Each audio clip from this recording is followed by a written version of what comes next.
할렐루야. 오늘 새벽 이 아침을 기쁨의 언덕의 말씀으로 시작하시는 모든 우리 성도님들께 하나님의 사랑과 은혜가 충만하시기를 축복합니다. 우리 다 같이 기도하심으로 시작합니다. 하나님 아버지, 이 시간에 성령님의 조명하심이 우리의 심령에 있어서 하나님의 말씀을 받게 하여 주시옵소서. 오늘 나에게 주시는 하나님의 레마의 말씀을 받고 순종할 수 있도록 하나님 말씀 주시면 순종하겠습니다. 저희들의 삶을 하나님께서 동행하시고 함께하여 주셔서 오늘의 하루가 하나님께 영광 돌리는, 영화롭게 드리는 제사의 삶이 되게 하여 주시옵소서. 이 모든 말씀 우리 구주 예수님의 이름으로 기도드렸습니다. 아멘. 오늘 말씀을 보면 그 제목이 이를 숨기는 자와 이를 발견하는 자라 이렇게 정하고 있습니다. 근데 오늘 말씀의 그 첫 구절이죠.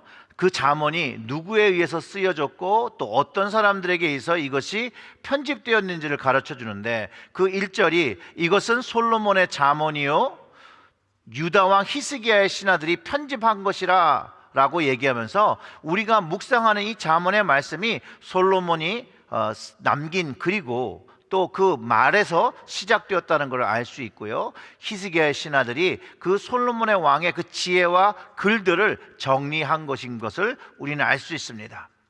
이 솔로몬 왕은요 스스로 지혜로운 왕이 아니에요. 하나님의 지혜를 얻었기 때문에 슬기로운 왕이 되었고 많은 것들을 잘 분별할 수 있었던 그런 왕이었습니다. 그에게는요 하나님의 말씀을 듣는 마음이 있었고 또 그 마음을 가지고 하나님 말씀에 순종하였을 때에 하나님의 축복을 정말 많이 경험했던 왕이었어요. 그래서 성경에서는 솔로몬 이전과 솔로몬 이후로 나누어질 정도로 이스라엘의 역사가 그 분기점이 되어지는 것처럼 아주 유능한, 또한 또 지혜로운 왕이었다라는 거예요. 그 지혜의 왕이 말하는 말 속에 사람들이 그 사람의 살아가는 삶 속에서 어떤 일이나 상황을 이렇게 맞이하게 될 때 나타나게 되는 큰 두 가지 반응이 있다라는 거예요.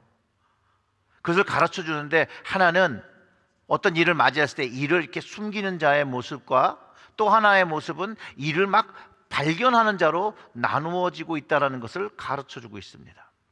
그 첫 번째, 그 숨기는 자의 모습은 사실상 지혜로운 사람이며 덕스러운 사람이며 은혜로운 사람인 것을 가르쳐 주고 있어요. 그래서 숨기는 자의 덕은 하나님의 영화라고 표현하고 있는 거예요. 하나님의 영화. 그래서 2절의 말씀에 이를 숨기는 것은 하나님의 영화요 이를 살피는 것은 왕의 영화라는 것이에요.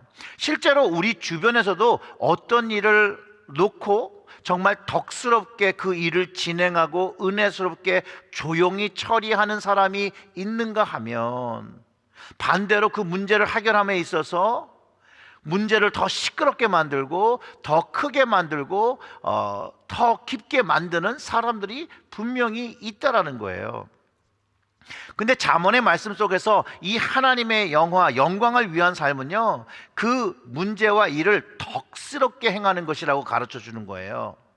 예수님은요 자선과 긍휼을 베푸는 것도요 그 오른손이 하는 일을 왼손이 모르게 하라고 가르쳐 주면서 그 일을 숨기며 하는 자가 은혜를 베푸는 자인 것, 은혜의 사람인 것을 가르쳐 줬다는 것이고 하나님께 영광을 돌리는 사람이라고 가르쳐 줬어요.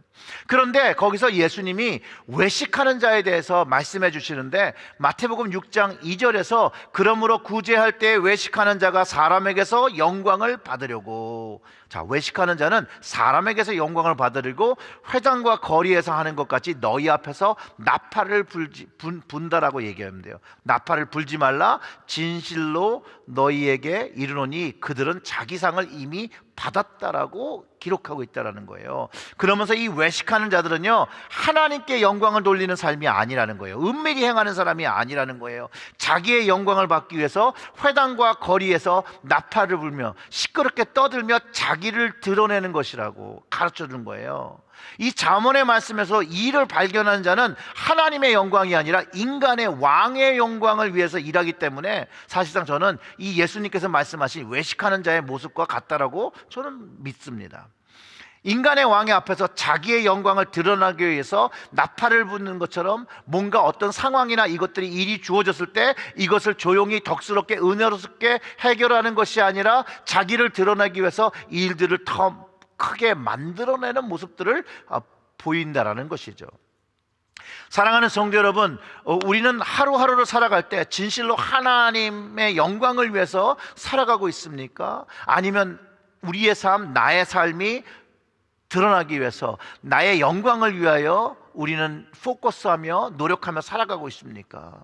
오늘 이 말씀은요, 하나님을 위해서 이 땅에서 하나님의 영광을 위해 하나님의 덕과 그 은혜를 전하는 통로같이 사는 것이 하나님의 말씀을 가진 자, 은혜로운 자, 덕스러운 자, 그것을 덮고 살아가는 사람들처럼 살아가라고 당부하고 있다는 것이에요. 그래서 5가지 정도를 이야기합니다. 하나님의 영광을 위해서 그 일을 숨기는 그 은혜와 덕의 사람은 이렇게 한다는 거예요. 정결함을 회복해요. 그래서 4절에서 그리하면 하나님의 도구가 되어서 쓰임을 받는 것을 가르쳐 주는 거예요. 은에서 찌꺼기를 제하라. 그리하면 장색에 쓸만한 그릇이 나올 것이요. 우리의 삶 속에서 잘못된 부분들을 정결케 하면 하나님께서 사용하시는 유익한 그릇, 그 도구가 된다는 것을 가르쳐 주고 있고, 두 번째로 하나님의 영광을 위해서 그 일을 숨기는 은혜와 덕의 사람처럼 겸손을 택하라는 거예요. 겸손. 그래서 그 6절과 7절의 말씀에서 왕에서 스스로 높은 채 하지 말며 대인들의 자리에서 서지 말라. 이는 사람이 내게 이리로 올라오라 하는 것이 내 눈에 보인 귀인 앞에서 저리로 내려가라고 하는 말하는 것보다 나음이라. 겸손한 삶은 사람들 앞에서도 높임을 받고 하나님 앞에서 결국은 높임을 받는 모습이 되어진다는 것이죠. 세 번째 모습, 하나님의 영광을 위하여 일을 숨기는 은혜와 덕의 사람은 싸우지 않는 거예요. 싸울 일이 있어도 싸우지 않고 그 싸움이 일어났을 때는 그 싸움을 변론해주고 도우라고 하는 것이에요. 그래서 8절과 9절에서 너는 서둘러 나가서 다투지 말라. 마침내 내가 이웃에게서 욕을 보게 될 때에 내가 어찌할 줄을 알지 못할까 두려우니라. 너는 이웃과 다투거든 변론만 하고 남의 은밀한 일을 누설하지 말라. 여러분, 싸움이 일어나는 꼭 그런 상황이 되면 아무것도 하지 말고 조용히 잠잠해라, 그런 얘기가 아니에요. 그 싸움에 참여하지, 다툼을 똑같이 맞상대하지 말라는 얘기고, 겸손함을 가지고 덕을 가지고 이것들을 대하라는 것이에요. 변론을 하라는 것이에요. 그런데 반대로 외식하여 그 문제를 드러내는 사람들은요, 남의 은밀한 일까지 막 누설하면서 가십을 한다는 거예요. 이 일과 무관한데도 다른 일을 막 드러내면서 이 일이 마치 이 사람이 잘못된 것처럼 얘기한다는 것이죠.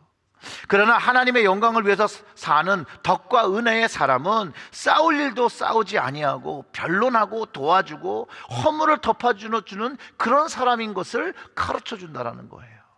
이렇게 사는 것이 하나님께 영광을 돌리는 삶이라고 가르쳐 주고 사람들 앞에서도 존경을 얻는 삶이라고 가르쳐 준 것이에요. 네 번째로 하나님의 영광을 위해서 일을 숨기는 그 은혜와 덕의 사람처럼 청종하는 사람, 겸손한 사람이 되라고 합니다. 그러면 하나님과 사람들에게서도 금과 같이 그 귀한 대접을 받을 것이라고 가르쳐 주는 것이에요. 듣는 자가 너를 꾸짖을 터이요 또 너에게 대한 악평이 내게서 떠나가지 아니할까 두려우니라. 경우에 합당한 말은 아로새긴 은쟁반의 금사관이라. 슬기로운 자의 책망은 청종하는 귀에 금고리와 정금 장식이니라.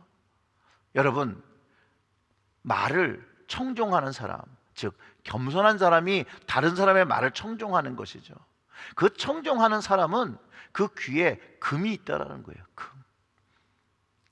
그러니 그 금을 갖다는 건 귀함을 이야기하는 거잖아요. 존귀함을 이야기하는 거잖아요. 사람들의 리스펙트를 받는다는 것을 이야기하잖아요. 그리고 사람들한테 리스펙트를 얻을 때 하나님한테도 그 리스펙트를 얻는 것을 가르쳐 주는 것이에요. 또 마지막으로 이제 하나님의 영광을 위해서 그 일을 숨기는 은혜와 덕의 사람처럼 하나님의 마음을 시원케 하는 사람이 되는 것을 선택한다는 거예요. 그래서 맡겨진 일, 그 부르심의 일, 그 사명을 잘 감당해야 함을 가르쳐 주고 있습니다. 충성된 사자는 그를 보낸 이에게 마치 추수하는 날의 얼음 냉수와 같아서 능히 그 주인의 마음을 시원하게 하느니라. 사랑하는 성도 여러분, 생각보다 이 땅에서 살아갈 우리의 인생이 그렇게 길지 않습니다. 우리의 인생은요, 하나님과 함께하는 인생이 되어야 해요. 영원히 하나님과 함께하는 인생이 되어야 되는데, 그 주인 되신 하나님의 말씀을 또 맡겨주신 그 사명을 감당하는 것은 우리의 본분이라는 거예요. 그리고 예수 그리스도의 십자가의 은혜로 구원을 받은 성도는 오늘 말씀에서 얘기하는 것처럼 하나님의 영광을 위해서 살아야 되는 것이에요. 우리가 지음을 받은 그 이유가 하나님의 찬송을 위해서 지으심을 받았다고 하잖아요. 그것처럼 우리는 하나님의 영광의 그 찬송이 되기 위해서 지음을 받은 사람들, 하나님께 영화롭게 하나님께 영광을 돌리는 영화로운 삶을 드리는 삶의 모습이 되어야 되는 것이, 오늘로부터 이제 그 우리의 삶이 마감되어지고 하나님의 시간 속에 들어가는 그 끝까지 우리는 그렇게 살아야 되는 것을 기억해야 합니다. 그래서 오늘 하루의 시작과 오늘 하루를 마감하는 그 시간까지 정결함, 거룩함을 여러분 선택하세요. 그리고 겸손을 선택하여 순종하며 살아가시고, 싸움보다는 변론과 도움을 택해서 살고, 겸손하여 청종하는 삶, 하나님의 말씀을 청종하고 사람들의 말을 청종하고 도움을 택하고 경금과 같은 그런 삶을 사는 여러분들의 삶이 되시기를 원하고요. 이제 마지막으로 하나님의 그 뜻에 순종하여 오늘 하루도 하나님의 마음, 그 아버지의 마음을 시원케 하는 사람 여러분 되시기를 주님의 이름으로 축원합니다. 오늘 말씀 묵상한 그곳에서 이 말씀들을 여러분 마음에 품고 오늘 하루 동안 묵상하면서 우리의 모습을 돌아보면서 이 주신 말씀대로 여러분 하나님 앞에 그 마음을 시원케 하는 사람 되시기를 주님의 이름으로 축원합니다. 기도하겠습니다. 하나님 아버지, 주신 말씀을 순종하며 행하는 저희들이 되게 하여 주시옵소서. 우리의 삶이 이 팬데믹 가운데 있지만 우리의 발걸음을 인도하시는 하나님이신 것을 믿고 그 하나님 앞에서 다시 한번 하나님 임재를 경험하며 하나님을 경외하며 하나님 앞에 우리의 삶을 드리며 하나님 그 주인 되심을 선포하며 그 주인의 마음을 시원케 하는 오늘 하루를 살아갈 수 있도록 성실히 살게 하여 주시옵소서. 정결하게 거룩하게 겸손하게 살아가게 되어줄 수 있도록 성령님께서 함께하여 주시옵소서. 우리의 삶을 인도해 주시옵소서. 성령님, 오늘도 우리의 삶을 맡깁니다. 이 모든 말씀 우리 구주 예수님의 이름으로 기도드렸습니다. 아멘.